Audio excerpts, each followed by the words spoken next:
Hello, my amazing artists. Today we are going to start the first part of our cherry blossom branch project. We're going to make cherry blossom branches that look like this, kind of fill our paper a little bit so we can add to it later.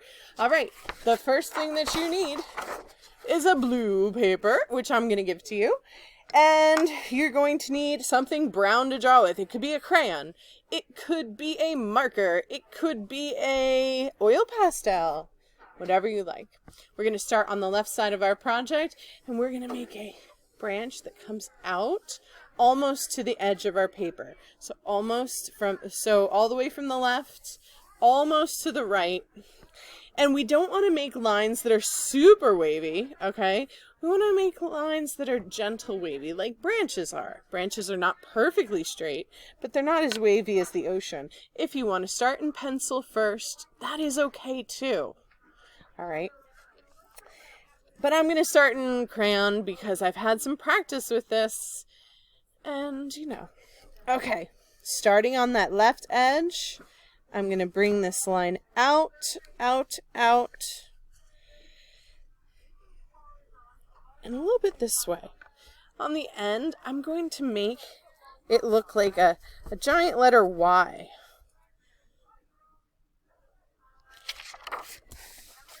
The next thing I'm going to do is I'm going to add a couple of extra Y's and V's to my paper. Maybe there.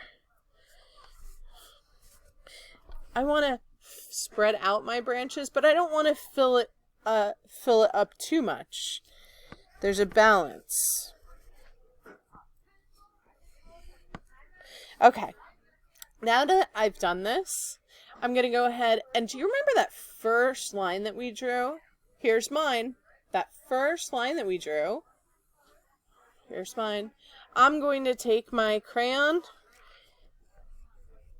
and I'm going to make it much thicker. When I do this, it is really helpful to turn my paper while I work.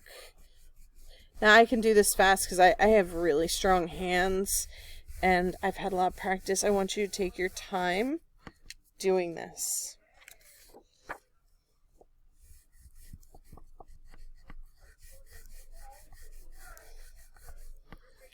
I can make some of these little branches a little thicker if you think that they're too thin.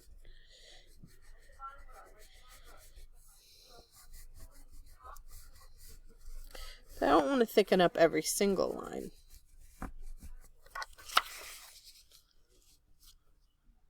Aha!